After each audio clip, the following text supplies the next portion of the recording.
बदहवास हालत में बेहोश आयुष को एनसीसी कैंप के मेडिकल टेंट में स्ट्रेचर पर लिटाया गया था। पास के गांव से ही एक वैद्य को बुलाया गया जो उसका इलाज कर रहे थे, लेकिन वो गहरी बेहोशी में था। कमांडर, जो अब तक सख्त तेवर में था, अब परेशान दिख रहा था। 3 लड़के गायब और ये अकेला लौट कर आया। आखिर हुआ क्या उस गुफा में? रात से कब सुबह हुई पता ही नहीं चला। सुबह के करीब 5 बजे आयुष की आंखें अचानक खुली।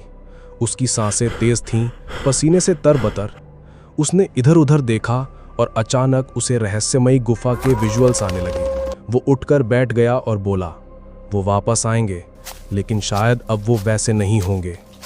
तभी उसके मोबाइल पर एक नोटिफिकेशन चमका। उसने थरथराते हाथों से तस्वीर खोली। तस्वीर में अर्जुन था, लेकिन उसकी आंखें पूरी तरह काली थीं। अगले ही पल मोबाइल की स्क्रीन अपने आप फट गई। कमांडर, जो उसी समय टेंट में आया था, चौंक गया। क्या हुआ आयुष? अब बता भी, क्या देखा तूने उस गुफा में? मैं अब वो आयुष नहीं हूं सर। कमांडर पीछे हट गया।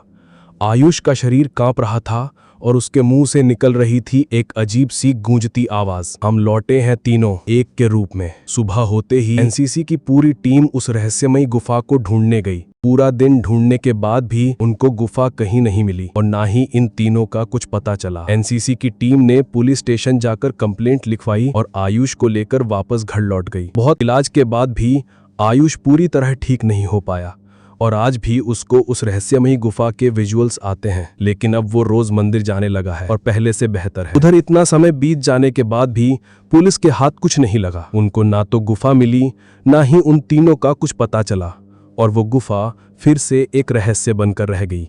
अगर आप इस कहानी का पार्ट 3 देखना चाहते हैं तो इस वीडियो का टारगेट रखते हैं 100 लाइक्स का। कमेंट में लिखो पार्ट 3 और चैनल को सब्सक्राइब करना बिल्कुल ना भूलें। हम आगे भी ऐसी और कहानियां